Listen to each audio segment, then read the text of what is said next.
اعوذ باللہ السمیع العلیم من الشیطان الرجیم رب اشرح لی صدری ویسر لی امری واحلل عقدۃ من لسانی یفقہوا قولی۔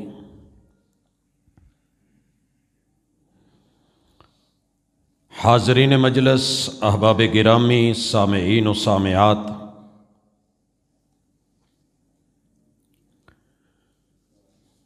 اللہ رب العزت نے عرش بری سے اہل زمین کے لیے جس دین کو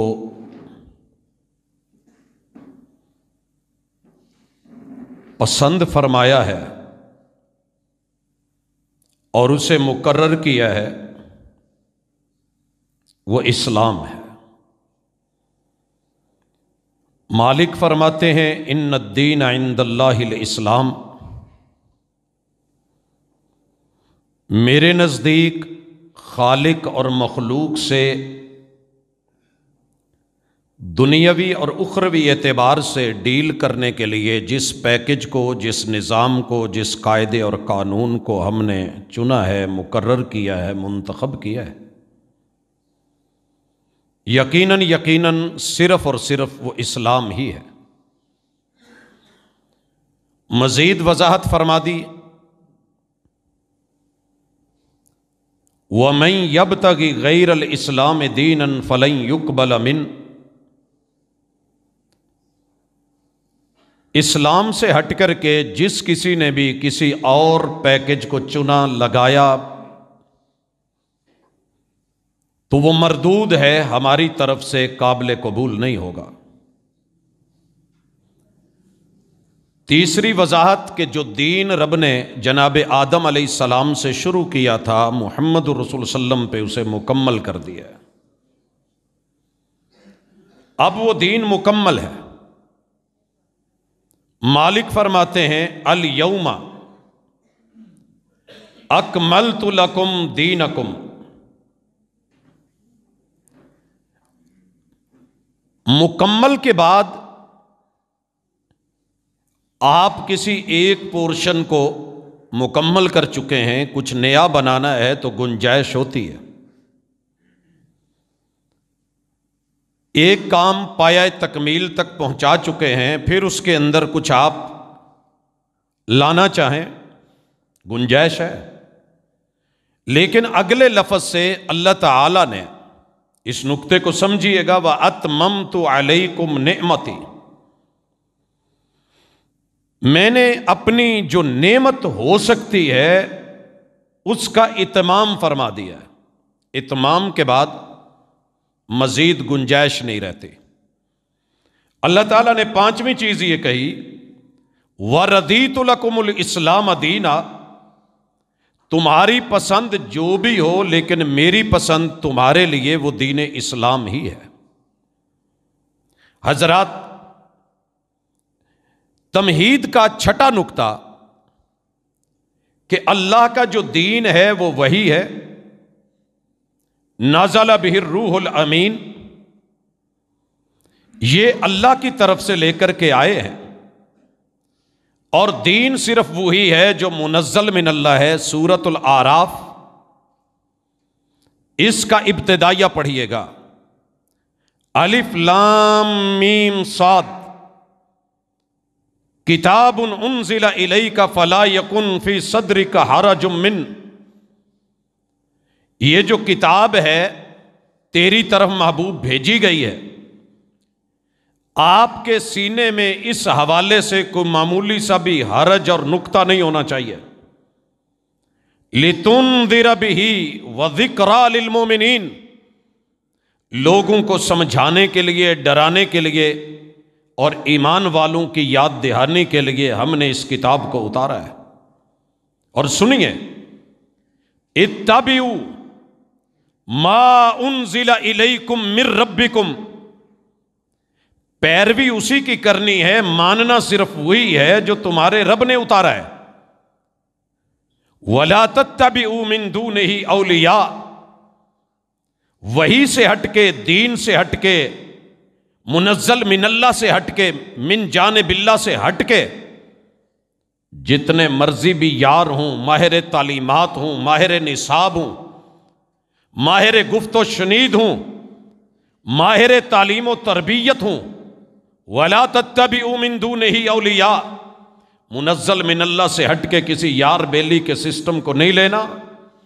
قَلِيلًا مَا تَذَكَّرُونَ، اگر تم ایسے کرنے جا رہے ہو تو پھر تمہاری ہسٹری اور تاریخ اور وہاں جو ہوا شاید وہ کمزور ہے اور زیادہ واقفیت نہیں ہے۔ اس کے متصل بعد اللہ کہتے ہیں وَكَم مِّن قَرْيَةٍ أَهْلَكْنَاهَا، جاؤ پتہ کرو ہم نے کتنی بستیاں ہلاک کر دیں۔ فَجَاءَهَا بَأْسُنَا بَيَاتًا أَوْ هُمْ قَائِلُونَ، جب ہم نے ان کو من مرضیوں کی سزا دی اور من جانب اللہ انہوں نے وحی کو تسلیم نہیں کیا، تو ہم نے کیسے اپنے عذاب ان پہ ڈالے، کبھی سوتے ہوئے، کبھی دوپہر کو قیلولہ کرتے ہوئے۔ فَمَا كَانَ دَعْوَاهُمْ إِذْ جَاءَهُمْ بَأْسُنَا، جب وہ ہماری پکڑ کی لپیٹ میں آئے تو صرف اتنا کہہ پائے إِلَّا أَن قَالُوا إِنَّا كُنَّا ظَالِمِينَ، ہے ہم سے ظلم ہو گیا۔ تو ظلم کیا تھا؟ منزل من اللہ کو چھوڑنا، مرضیاں کرنا، اپنے یار بیلی دوست اولیاء بنانے اور ان کی بات ماننی۔ گفتگو کا 8واں تمہیدی نقطہ کہ منزل من اللہ، اللہ کے سوا کوئی پیروی کسی اور کی نہیں۔ کرنا کیا ہے؟ 9ویں بات وَمَا آتَاكُمُ الرَّسُولُ فَخُذُوهُ وَمَا نَهَاكُمْ عَنْهُ فَانْتَهُوا۔ اس جملے کو دل میں بٹھا لیجئے کہ پیغمبر سے، ذات رسالت معاب سے جو ملے وہ لینا ہے، جہاں سے روکا جائے رکنا ہے، جو نہیں ملتا اس پہ تمہاری خاموشی ہے۔ اور 10ویں چیز، یہ اتھارٹی کیوں ہے؟ صرف یہی کیوں لینا ہے؟ قرآن، عامل قرآن، حامل قرآن، مفسر قرآن، ان کی بات لَقَدْ كَانَ لَكُمْ فِي رَسُولِ اللَّهِ أُسْوَةٌ حَسَنَةٌ، کیونکہ جتنی بھی دنیا کے معاملات میں حسن ہو سکتے ہیں اور آخرت کے، وہ ہم نے محبوب کی ذات میں، سیرت میں اور اسوے میں شامل کر دیے۔ اور 11ویں چیز، دین کسی ذاتی پسند ناپسند، کسی کی سوچ فکر یا من مرضی یا قول فعل اور عمل کا نام نہیں ہوگا۔ دین صرف وحی کا نام ہے۔ اور 12ویں چیز، دین میں آنا میں، میری خودی، میری ضد یا میری ہٹ دھرمی یا بغاوت، اس کا کوئی تصور نہیں ہے۔ اور 13ویں چیز، دین میں کسی شخصیت، اس کی شکل و صورت، قد کاٹ، کبا و جبہ، سرکار و دربار، دستار فضیلت یا اس کا ترہ یا کلہ یا حسب و نسب کو نہیں دیکھا جائے گا، بلکہ دلیل کو دیکھا جائے گا۔ اور دلیل جو ہے وہ منزل من اللہ وحی ہے، اور وہی کتاب و سنت کا نام ہے۔ 14ویں چیز اور 15واں، جو کام آپ سے مل جائے سر آنکھوں پہ۔ 16ویں چیز، جو آپ سے نہ ملے، سارا زمانہ بھی اس پہ کار بند ہو جائے، وہ ہمارے لیے دلیل اور حجت نہیں ہوگی۔ جو کام آپ سے نہیں ملتا، ساری دنیا کے وڈیرے بھی مل جائیں، وہ ہمارے لیے بطور دین حجت نہیں ہوگا۔ اور 17ویں چیز، جو بات دلیل سے ملے، مومن اس پہ عمل پیرا ہو جائے، اور یہی اس کا وتیرہ، یہی اس کی شان ہے، وہاں اگرچہ مگرچہ چونکہ چنانچہ کا شکار اسے نہیں ہونا چاہیے، کیونکہ رب کی وحی کے اوپر نہ حاشیہ نشینی ہے، نہ نکتہ چینی ہے۔ اور 18ویں چیز، جس کام پہ کتاب و سنت سے دلیل نہ ہو، اس پہ سینہ زوری، دھکا شاہی، جوڑ توڑ، بحث مباحثے، مناظرے مکالمے، ہار جیت کے چکر میں پڑنے کی بجائے، آباء و اجداد کی تقلید کو حوالہ بنانے کی بجائے، محمد رسول صلی اللہ علیہ وسلم کی سیرت طیبہ کو دلیل بنانا چاہیے، اور دلیل جو کہے وہ لے لینا چاہیے۔ اور یہی بندے کی جیت ہے۔ اور یاد رکھیے، سچ بول کے ہار جانا کہ مجھے نہیں ملا، میں نہیں جانتا، امام مالک کے پاس 40 سوال، ایک پرچہ آتا ہے سوال نامہ، 36 سوالوں کے جواب میں امام دارالہجرہ، کائنات کے معروف ترین ائمہ اربعہ میں سے ایک نام، 36 سوالوں کے جواب میں کہتے ہیں میں نہیں جانتا۔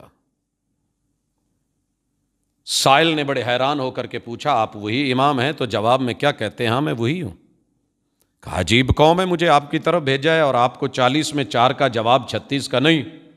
تو کہتے ہیں اپنی قوم کو جا کے کہنا کہ میں امام مالک انس کے بیٹے نے یہ بولا ہے، جسے دنیا امام الہجرہ کے نام سے جانتی ہے، جس کی کتاب موطا آپ کے علاقوں میں قانون بن کے پڑھائی جا رہی ہے، میں امام مالک کہتا ہوں کہ میں نہیں جانتا۔ جو نہ جانتا ہو یہ کہہ دینے میں بندے کی ہار نہیں ہے، اسی میں جیت ہے۔ اور 20ویں بات، دلیل دیجئے، دلیل لیجئے، سمجھیے، پرکھیے، یہی علماء کا شیوا ہے۔ تذلیل مت کیجئے، اختلاف ضرور کیجئے دلیل کے ساتھ، تذلیل کر کے نہیں، کسی کو برا بھلا کہہ کے نہیں، برے القاب دے کے نہیں۔ آج تمہید میں یہ 20 باتیں کس لیے کی کہ میں ایک اہم چیز کی طرف اشارہ کرنا چاہتا ہوں۔ والد مکرم کے جنازے میں اگر ویڈیو نہ بن رہی ہوتی تو شاید یہ ایشو نہ بنتا۔ میں نے اضافی تکبیرات میں رفع الیدین نہیں کیا۔ دنیا بھر سے سوالات، ہمارا سابقہ عمل، احادیث، اصحاب رسول صلی اللہ علیہ وسلم کے آثار احباب نے بھیجے، میں مصروف تھا، آمد و رفت کافی تھی تو توجہ نہ دے سکا۔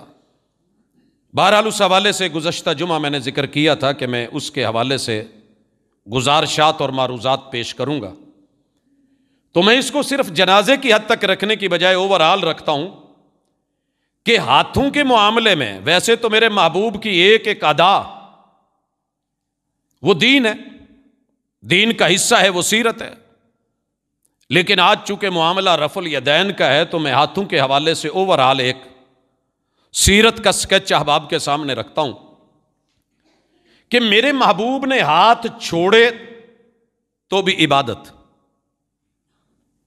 لٹکائے تو بھی عبادت، باندھے تو بھی عبادت، اور اٹھائے تو بھی عبادت، جہاں دلیل کے ساتھ صحیح ثابت ہو گئے۔ مثلا آپ نے حجر اسود کو بوسہ دیا ہونٹوں کے ساتھ، دین بن گیا۔ بوسہ دینے کا موقع نہیں ملا، بوسہ دینے کا موقع نہیں ملا، ہاتھ کا استلام یا چھڑی وہ بھی لگی، ہاتھ لگا کے اس کو چوم لیا تو دین بن گیا۔ فاصلے پہ ہیں، بوسہ دینے کی گنجائش نہیں ہے، ہاتھ لگا کے استلام کرنے کی بھی گنجائش نہیں ہے، تو اب چوما نہیں جائے گا، صرف ہاتھ کا اشارہ کیا جائے گا، چومنا بھی میرے نبی کی یہاں سنت نہیں۔ جو مل گیا فبہا، جو نہیں ملا۔ اگلا رکن، کارنر اسی بیت اللہ کا ہے، میرے محبوب نے اسے ہاتھ نہیں لگائے، آپ سے یہ دلیل میں نہیں ملا، ساری دنیا بھی کہے حرج کیا ہے تو میں وہاں بیت اللہ کے اس یہ حجر اسود کا کارنر ہے، میں اسے ہاتھ لگا کے بلکہ پوری امت نہیں کرتی۔ اس کارنر پہ بھی آ کے حتیم کے کونے پہ نہ ہم استلام کرتے ہیں، نہ گلے لگتے ہیں، نہ سینہ لگاتے ہیں، دلیل نہیں ہے، ملا نہیں ہے۔ اس کارنر پہ آتے ہیں، رکن یمانی ہے، ہم دونوں ہاتھ کا استلام کرتے ہیں، موقع ملے تو پیغمبر نے کرا، عبادت بن گئی۔ اگر ہاتھ کے استلام کا موقع نہیں ملا، نہ ہاتھ کا اشارہ ہے اور نہ ہی اسے چومنا ہے، ملا نہیں ہے۔ یہاں سے یہاں تک ربنا آتنا فی الدنیا حسنہ میرے پیغمبر نے پڑھا ہے، دلیل سے ثابت ہے، پوری امت پڑھ رہی ہے کیونکہ ملا ہے۔ یہاں آ کے حجر اسود اور بیت اللہ کے دروازے کے درمیان ملتزم سے میرے محبوب نے اپنا سینہ لگا کر کے، ہاتھ اوپر کر کے جو ہے یہاں پیغمبر نے دعائیں مانگی ہیں، ثابت ہے، مل گیا ہے۔ میں سینہ بھی لگاؤں، میں چہرہ بھی لگاؤں، میں ہاتھ بھی اٹھاؤں، میں دعائیں بھی مانگوں، کیونکہ یہ میرے محبوب کی ادا ثابت شدہ ہے اور وہ دین ہے۔ حضرات، میرے پیغمبر نے کبھی ہاتھ سینے پہ باندھے، عبادت بن گئی، گھٹنوں پہ رکوع میں رکھے، عبادت بن گئی۔ پیغمبر نے صحیح روایت سے ثابت ہاتھ سجدوں میں زمین پہ رکھے، دلیل بن گئی، عبادت بن گئی۔ پیغمبر نے ہاتھ رانوں پہ رکھے دو سجدوں کے درمیان، عبادت اور دلیل بن گئی۔ آپ نے تشہد میں ہاتھ بایاں ران پہ رکھ کے دائیں کی اس طریقے سے یہ ہیئت بنا لی یا ایسے بنا لی، اس کو جھکایا یا اس کو ہلایا یا اس کو گاڑ دیا اور روک لیا، یہ میرے پیغمبر کے ہاتھ کی ادائیں صحیح روایت سے ثابت ہو گئیں تو دلیل بن گئی، عبادت بن گئی۔ میرے محبوب نے خطبہ جمعہ میں انگلی اٹھائی، دلیل بن گئی۔ انگلی کو دو حصوں میں تمثیل میں پیش کیا، انا و کافل الیتیم ہاکذا فی الجنہ، میں اور یتیم کا کافل جنت میں یوں اکٹھے ہوں گے، میں اور قیامت یوں اکٹھے آگے پیچھے آ رہے ہیں۔ ہم نے کہا دلیل ہے، پیغمبر کے ہاتھ کی انگلی ہو ایک یا دو ہوں، یا برتن میں ڈالی اور 5 نہریں بن گئیں، دلیل سے ثابت، یقین بھی ہے، ایمان بھی ہے، تسلیم بھی ہے، برحق ہے۔ میرے محبوب علیہ الصلوۃ والسلام نے ہاتھ سواری پہ رکھا، لمس فرمایا، دلیل مل گئی، برحق۔ صحابی کے کندھے پہ رکھا، دلیل مل گئی، برحق۔ اپنا ہاتھ صحابی کے دونوں ہاتھوں میں دیا اور ہاتھ پکڑ کے تشہد سکھایا، دلیل بن گئی۔ ہاتھ میں ہاتھ دیا، مصافحہ کیا، دلیل بن گئی۔ میرے محبوب علیہ الصلوۃ والسلام نے ہاتھ پنڈلی پہ پھیرا، ٹوٹی ہوئی پنڈلی جڑ گئی، دلیل بن گئی۔ میرے پیغمبر نے اپنے ہاتھ کی انگلی سے لعاب لے کے آنکھوں میں لگا دیا، دلیل بن گئی۔ میرے پیغمبر نے دعا کے لیے ہاتھ خطبے میں اٹھا دیے، دلیل بن گئی۔ استسقاء میں بارش مانگتے ہوئے آقا نے ہاتھ الٹے کر دیے، دلیل بن گئی۔ محبوب جو کریں، جو دیں، وہ اسوہ، جو نہیں کرتے، جہاں نہیں ملا، آپ کوہ صفا پہ چڑھے، کوہ مروہ پہ چڑھے، جو کیا، جو فرمایا، تعلموا منی مناسککم، آؤ سیکھو مجھ سے، سکھا ڈالا، پڑھا ڈالا۔ انہی حوالوں میں سے ایک حوالہ میرے پیغمبر کا نماز میں ہاتھ اٹھانے کا ہے۔ کہاں اٹھائے، کہاں نہیں اٹھائے، اس حوالے سے آج انشاءاللہ العزیز امت میں کچھ اتفاقی مسائل ہیں، کچھ میں امت کا اختلاف ہے، میں ان کی نشاندہی کرنا چاہوں گا تاکہ بات واضح ہو جائے اور کوئی بھی مسئلہ جو ہے وہ تشنا نہ رہے۔ سب سے پہلے نماز، کوئی بھی ہو جو نماز ہے، بالاتفاق سنیے، اس کے آغاز میں میرے محبوب جب بھی تکبیر تحریمہ کہتے، کان یرفع یدیہ حذو منکبیہ، محبوب کندھوں کے برابر، او الی شہمۃ اذنیہ، یا کانوں کی اس لو کے برابر تلک یوں ہاتھ اٹھاتے اور ہتھیلیوں کا رخ قبلے کی طرف ہوتا۔ بالاتفاق امت تکبیر تحریمہ میں نماز فرض ہو، نماز سنت ہو، وہ نوافل ہو، وہ وتر ہو، نماز جمعے کی ہو، عیدین کی ہو، نماز استسقاء ہو، کسوف یا خسوف ہو، اس کے اندر آغاز کرتے ہوئے جب اللہ اکبر کہا جائے گا تو دونوں ہاتھ اٹھائے جائیں گے، رفع الیدین کی جائے گی، یہ مقام اتفاقی ہے۔ اس کے بعد نیکسٹ گزارش اور مقام رکوع کو جاتے ہوئے، رکوع سے اٹھتے ہوئے، یہ وہ مقام ہے جہاں اہل علم میں رفع الیدین میں اختلاف پایا جاتا ہے۔ رفع الیدین کرنا ہے کہ نہیں؟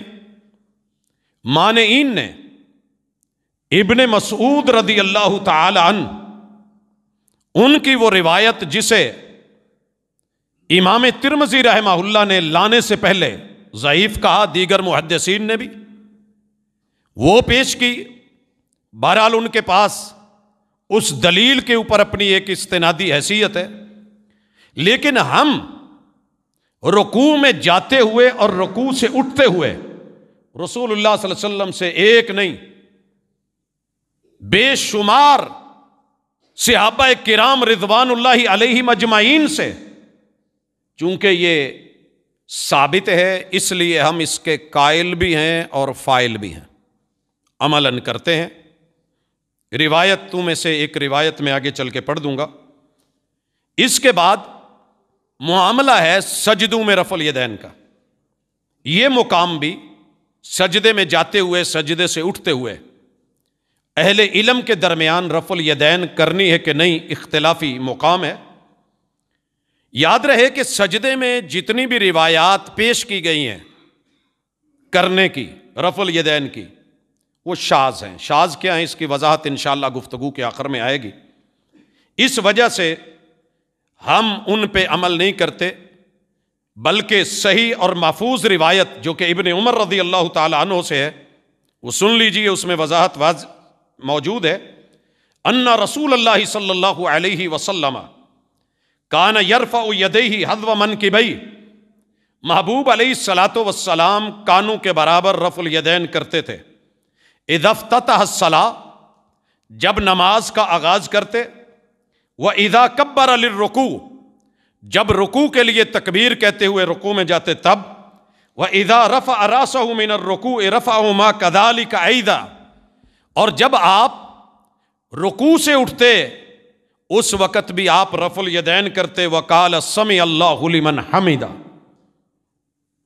جس بات سے آپ سمیع اللہ لمن حمیدہ ثابت کرتے ہیں، وگرنہ یہاں بھی اگر بات قیاس کی ہوتی تو ہر کنورٹنگ تکبیر اللہ اکبر ہے۔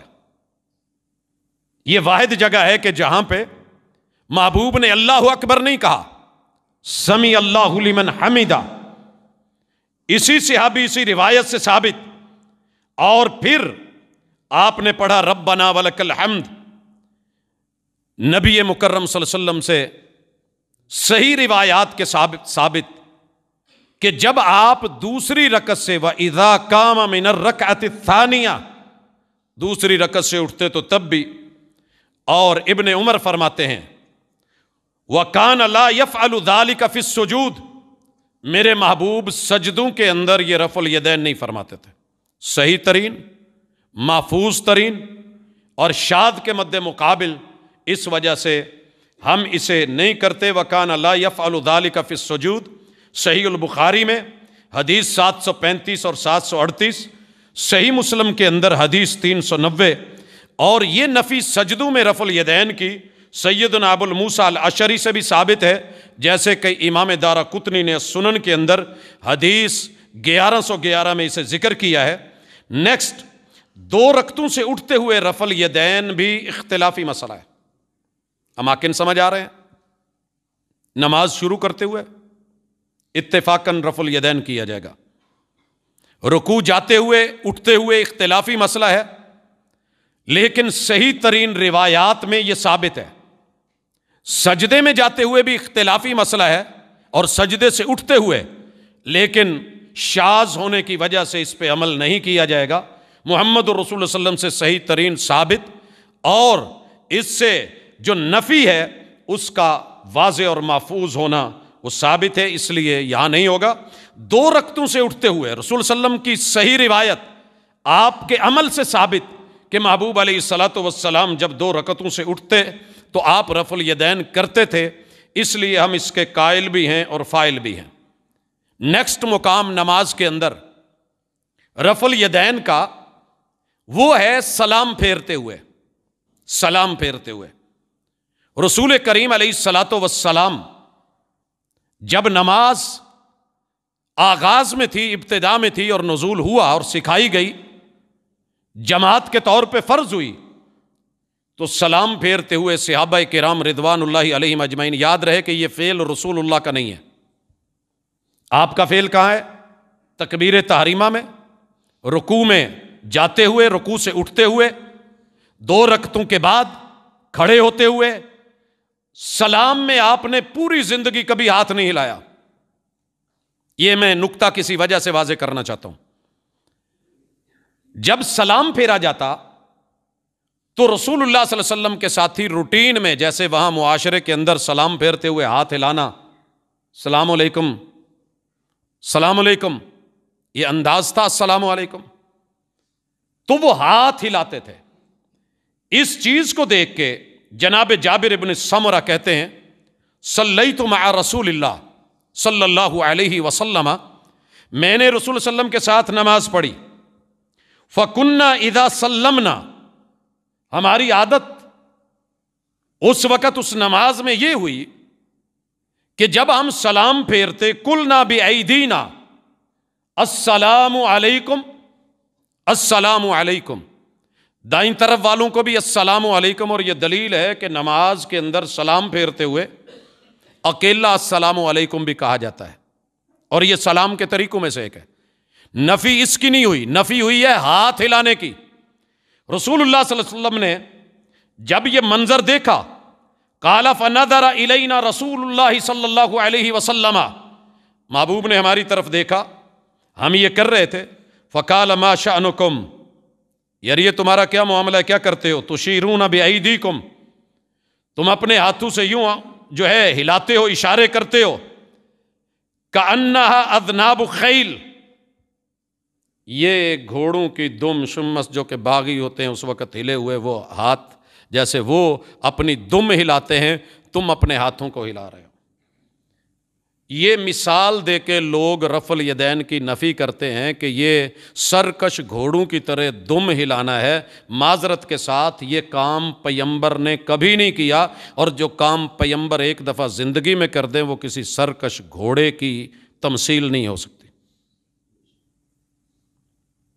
میرے محبوب نے تکبیر تحریمہ میں کرا، ثابت، رکوع میں جاتے اٹھتے کرا، ثابت، 2 رکعت سے اٹھتے ہوئے کیا، ثابت، مگر لائف میں ایک مرتبہ بھی سلام پھیرتے ہوئے میرے پیمبر نے السلام علیکم یا السلام علیکم کہا ہو، یہ ثابت نہیں ہے۔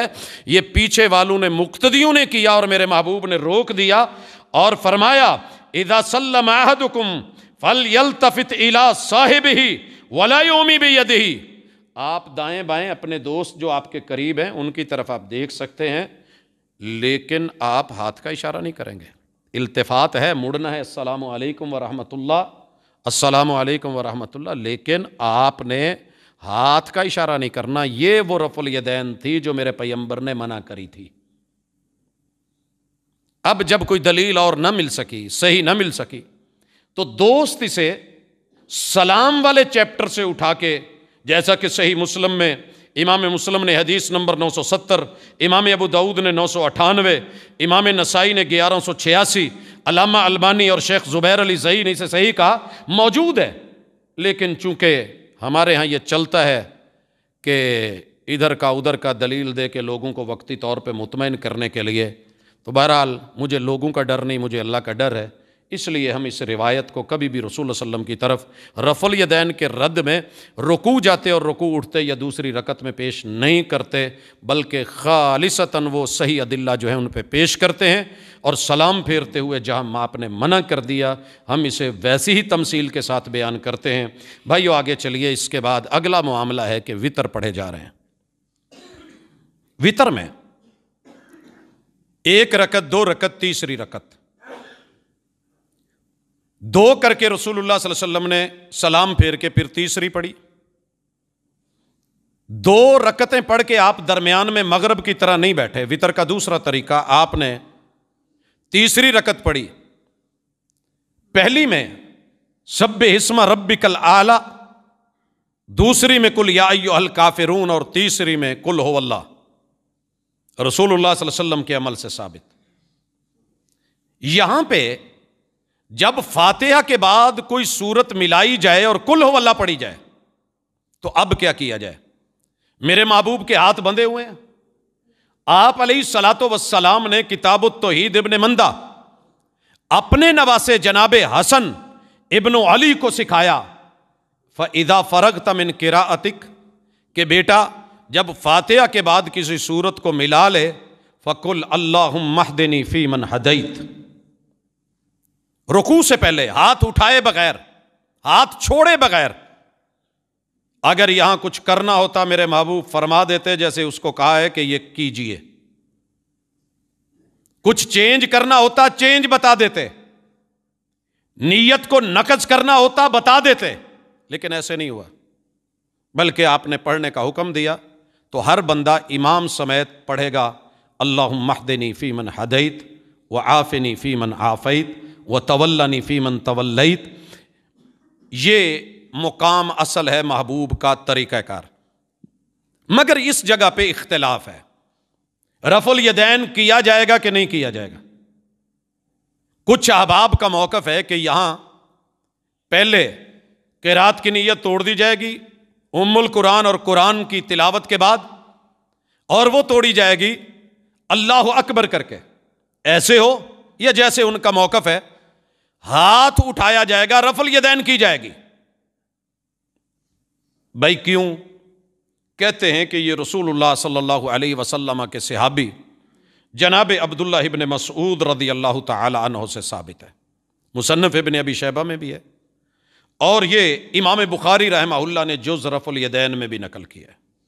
تو جناب سن لیجیے روایت، عبد الرحیم المہادی سے زائدہ نے روایت کی ہے، اور زائدہ ان کے ساتھ لیس سے روایت کر رہے ہیں، اور لیس ان کے ساتھ یعنی انا کے ساتھ عبد الرحمن الاسود سے روایت کرتے ہیں ان ابیہ ان عبداللہ۔ جب اکیلا عبداللہ ہے تو یہ عبداللہ ابن مسعود رضی اللہ تعالی عنہ ہوتے ہیں۔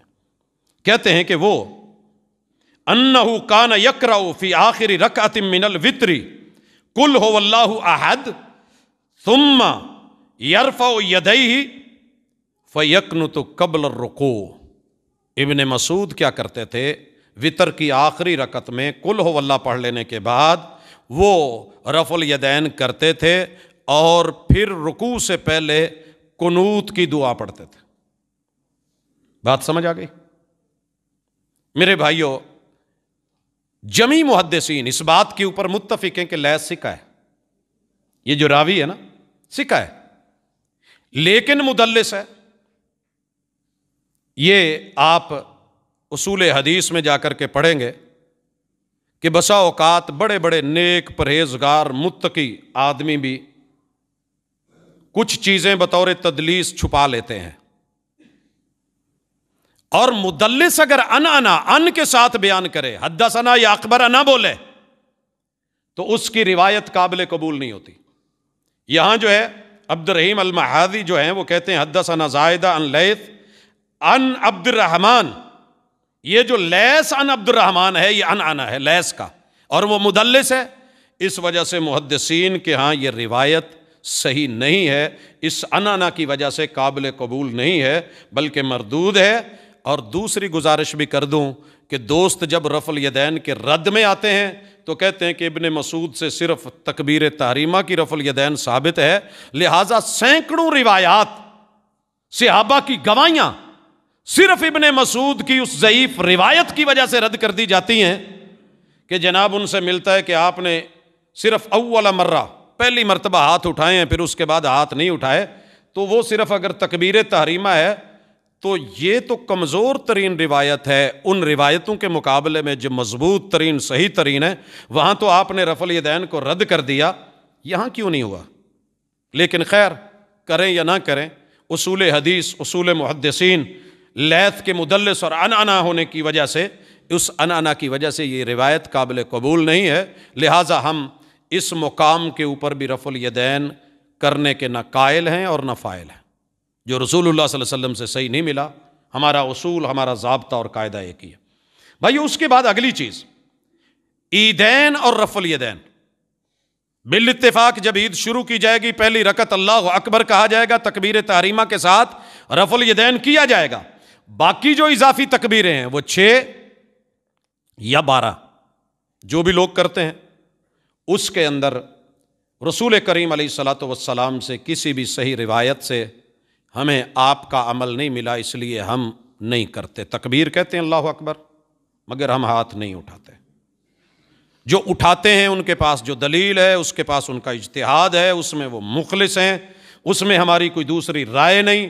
ان کا تقویٰ، ان کا علم، وہ ہمارے اساتذہ، وہ ہمارے مشائخ، وہ اہل علم، وہ فقہاء، محدثین، تابعین، تبع تابعین.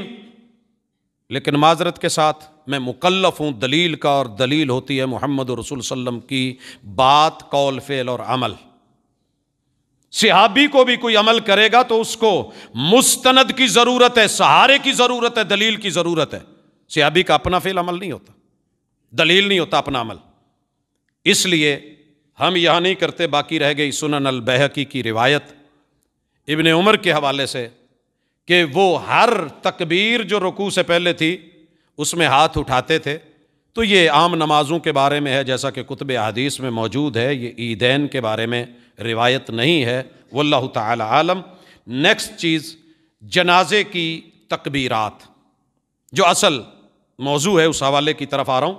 تکبیر اولیٰ میں بالاتفاق رفع الیدین ہوگی، جیسے ہر نماز میں ہے، یہاں بھی ہوگی. باقی جو اضافی تکبیرات ہیں، اضافی تکبیرات، ان کے اندر ہاتھ اٹھائے جائیں گے کہ نہیں، یہ ایک اختلافی مسئلہ ہے، اور سلف امت سے چلا آ رہا ہے.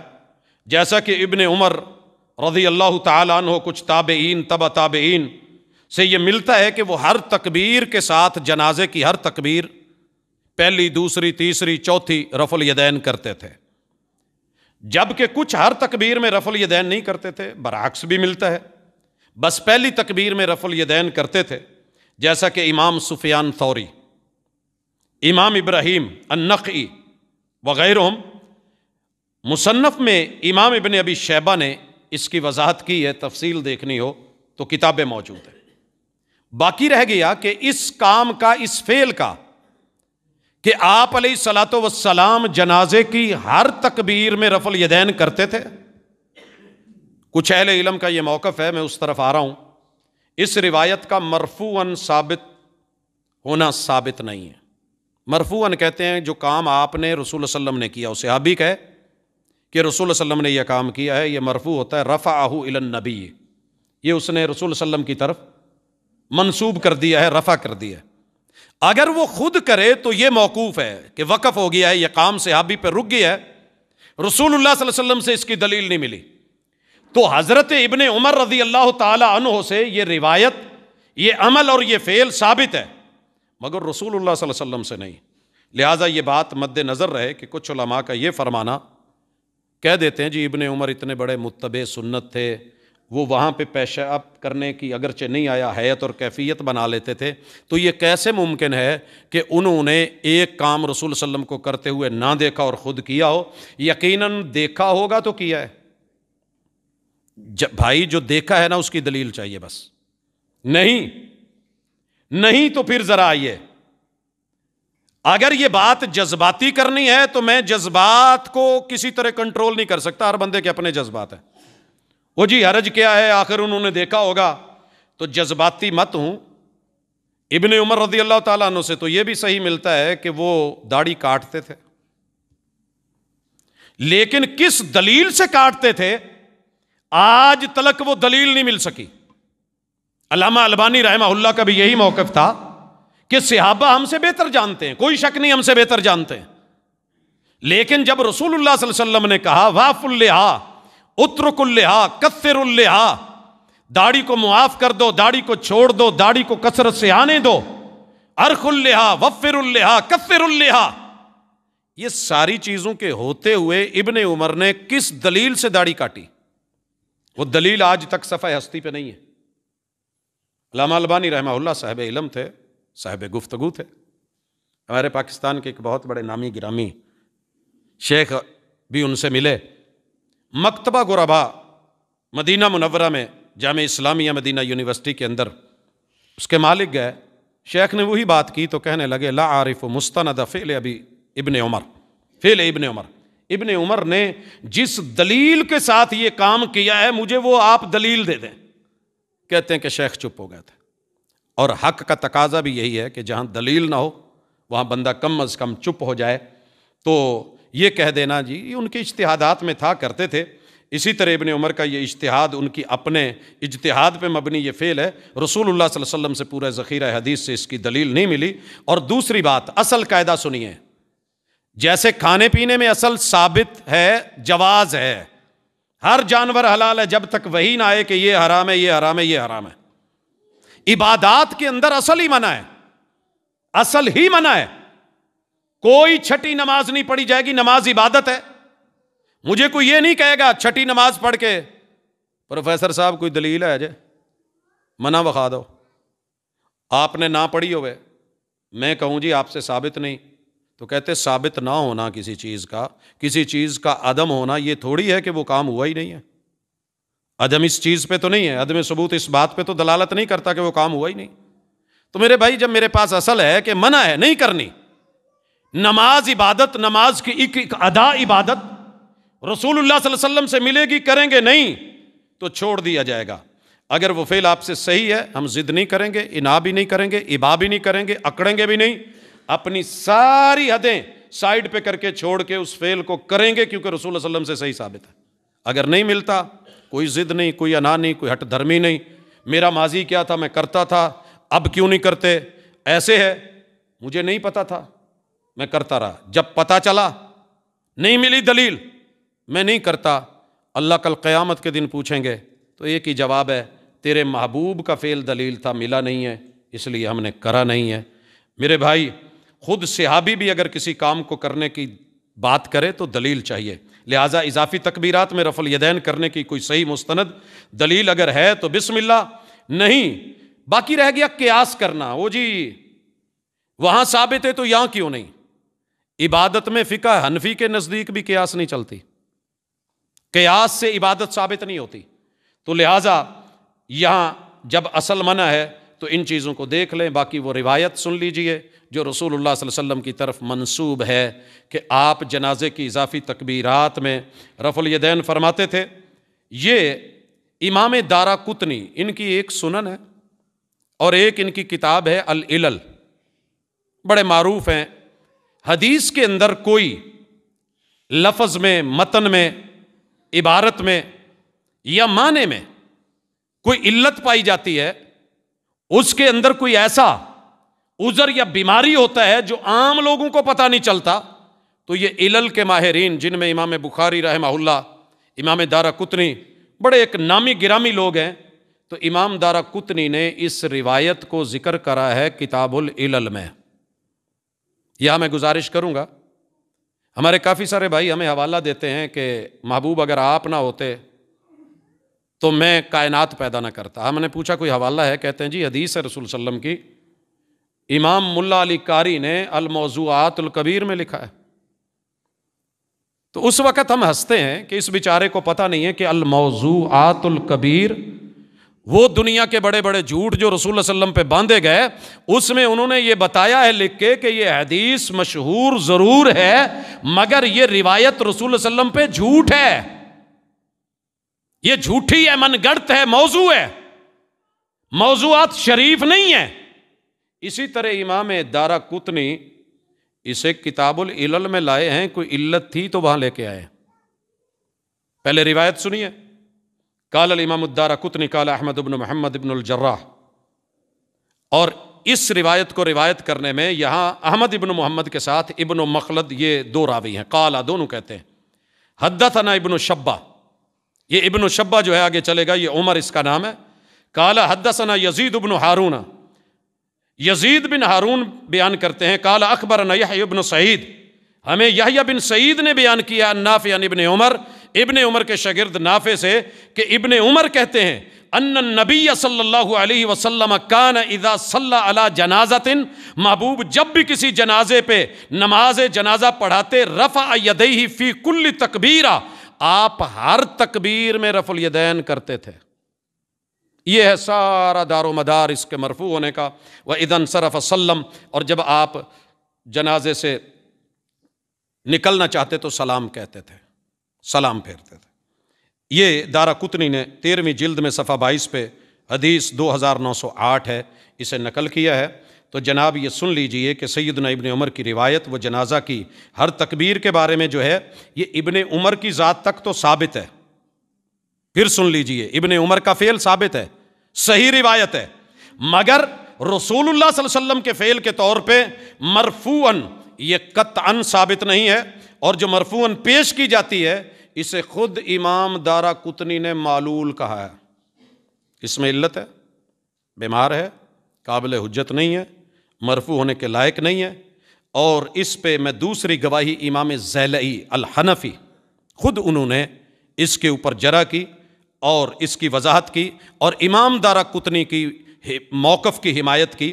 تیسرے نمبر پہ امام ابن حجر نے بھی امام دارقطنی کی بات کو نقل کیا اور اس روایت کے معلول ہونے کا اقرار کیا کہ یہ روایت رسول اللہ صلی اللہ علیہ وسلم سے ثابت نہیں ہے. چوتھے نمبر پہ پہلے جتنے بھی محدثین گزرے ہیں انہوں نے بھی اس روایت کو مرفوعاً صحیح قرار نہیں دیا. پانچویں نمبر پہ امام دارقطنی نے خود صراحتاً جب اسے معلول کہا. چھٹے نمبر پہ ساتھی کہتے ہیں جی روایت اس کے مطابق ابن عمر کا فعل جو ہے وہ امام بخاری نے صحیح البخاری یا اسی طرح جز رفع الیدین میں نقل کیا ہے. تو جناب سن لیجئے امام بخاری کا ذوق بڑا لطیف اور دقیق ہوتا ہے. اگر یہ صحیح ہوتی تو یقیناً وہ اسے سند کے ساتھ لے کے آتے، مسند لے کے آتے. اسے تعلیقاً کیوں بیان کیا؟ اس نقطے کو، اس محدثانہ لطیفے کو اہل علم جانتے ہیں کہ انہوں نے یہ ثابت کیا اور مہر ثبت کی کہ یہ ابن عمر کا فعل کے طور پہ تو ٹھیک ہے لیکن رسول اللہ صلی اللہ علیہ وسلم سے مرفوعاً ثابت نہیں ہے. ثابت ہوتی تو امام بخاری رحمہ اللہ یہاں لے کر کے آتے. اس کے بعد نیکسٹ اگر آپ تھوڑا سا اس پہ غور کریں، تھوڑا سا بھی، میں توجہ اس لیے دلا رہا ہوں کہ اہل علم کے ساتھ آپ بھی ذرا جان لیں کہ اگر یہ روایت ہو بھی تو حقیقت کیا ہے کہ یہ روایت شاذ ہے. میں نے پیچھے ذکر کیا تھا کہ شاذ کیا ہے، میں واضح کروں گا. یہاں ہے معلول ہے، شاذ ہے.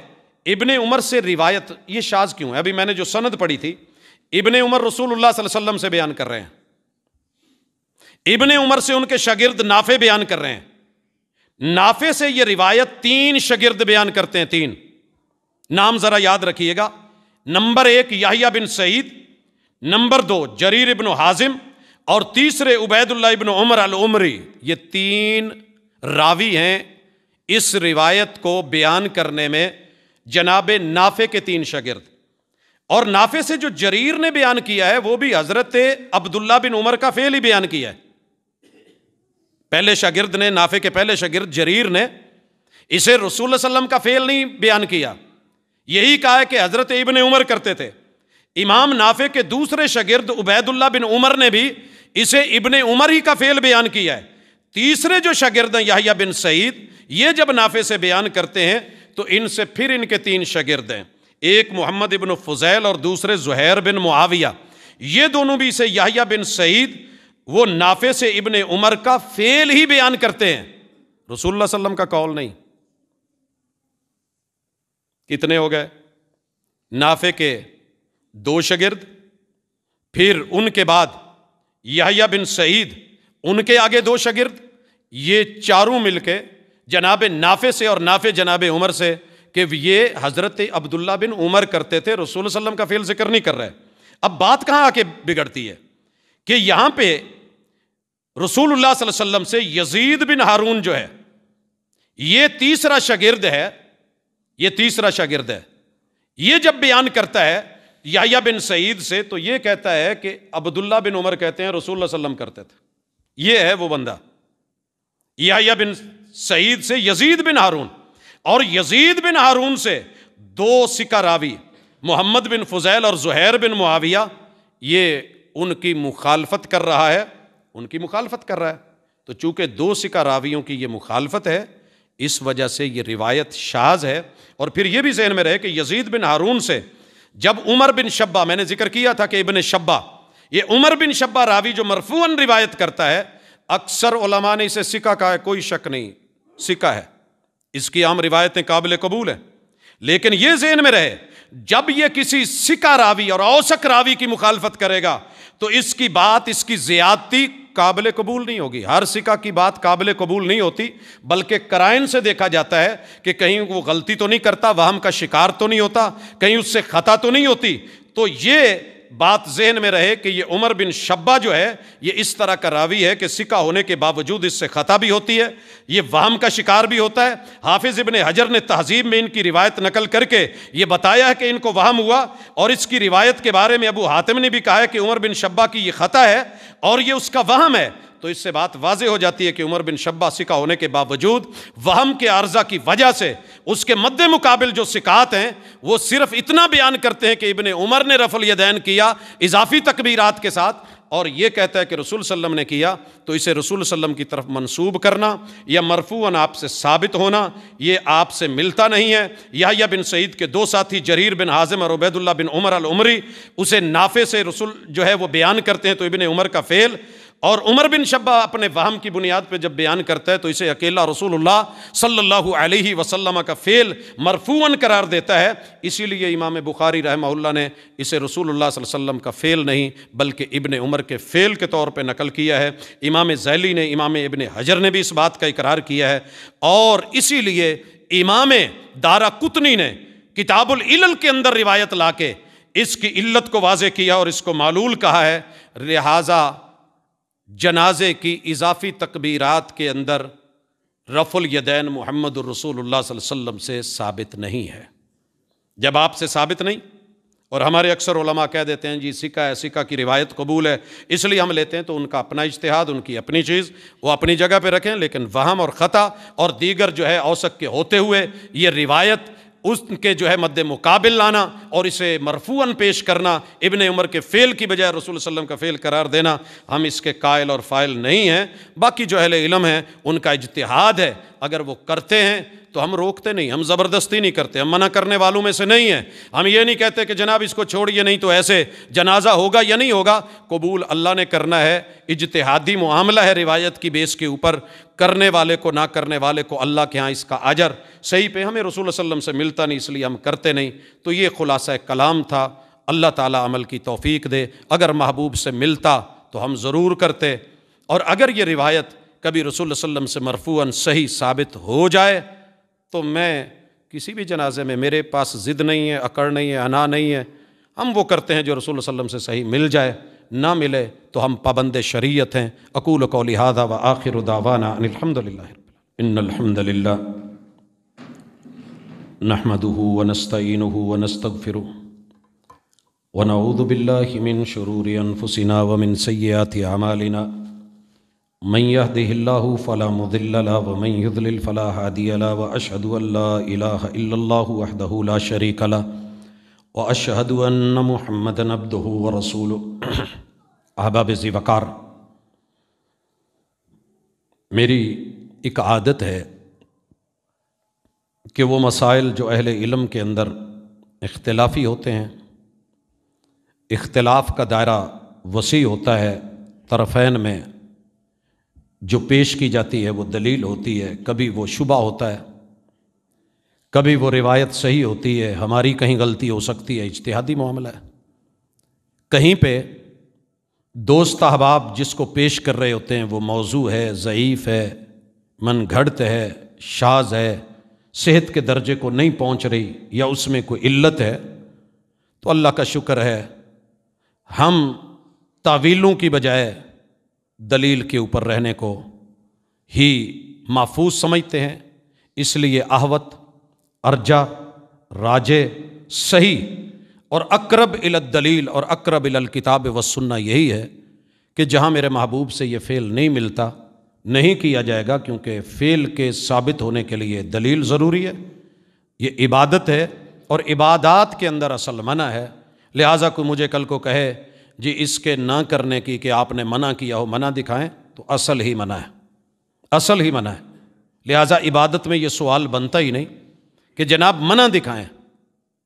جیسے چھٹی نماز فرض نہیں ہے، اصل میں ہی منع ہے۔ کل کو کوئی کہے جی اس پہ کوئی آیت لے آئیں، کوئی روایت لے آئیں، تو وہ اصول اور قاعدے اور ضابطے جو کتاب و سنت نے دیے ہیں انہی پہ ہم کاربند ہوں گے۔ تو اس کو تفصیل سے صرف اس لیے پیش کیا کہ اہل علم کے ہاں، احباب و ارباب کے ہاں ایک ماضی اور جو ہے وہ چیز پیش کی جاتی ہے، تو بھائیو جن اساتذہ نے مجھے کہا گیا کہ آپ کے پیچھے اساتذہ کر رہے ہیں، میں نے انہی سے پڑھا ہے، انہی سے سیکھا ہے، انہی سے جانا ہے۔ باقی ان کا اجتہاد عمل کے اعتبار سے، ان کا موقف، ان کی سوچ ان کے ساتھ، لیکن الحمدللہ اللہ رب العزت نے اتنی جرأت اور اتنا حوصلہ دیا ہے کہ جو آپ سے ملتا ہے لے لیتے ہیں، جو نہیں ملتا چھوڑ دیتے ہیں۔ ہم دوستوں اور یاروں اور احباب اور لوگوں کی مخالفت کو جو ہے وہ ہمارے لیے کوئی بوجھ نہیں ہوتی، چلتی آئی ہے، تو اللہ تعالیٰ دین حنیف پہ رکھے، صحیح دلیل پہ زندہ رکھے، اسی پہ عمل کی توفیق دے، اور جارحانہ اور شدت پسندی کی بجائے جو مجھے صحیح لگتا ہے میں اس کو اپنا لیتا ہوں، کر لیتا ہوں۔ جو دوست احباب کو اس میں مناسب لگے اور صحیح لگے، طرفین کی ادلہ موجود ہیں، میں نے دونوں رکھی ہیں تاکہ کوئی چیز چھپی نہ رہے، کوئی مخفی نہ رہے۔ بے شک اس کے اوپر عمل ہے اہل علم کا، لیکن رسول اللہ صلی اللہ علیہ وسلم سے یہ مرفوعاً چونکہ میسر نہیں ہے، اور عمل کے لیے صحابی کا قول یا فعل دلیل نہیں ہوتا جب تک خود محمد رسول صلی اللہ علیہ وسلم سے اس کا استنادی کوئی پہلو نہیں مل جائے۔ اللہ عمل کی توفیق دے، اللہ ہمارے تمام بیماروں کو شفا دے، دکھیوں کے دکھ دور کرے۔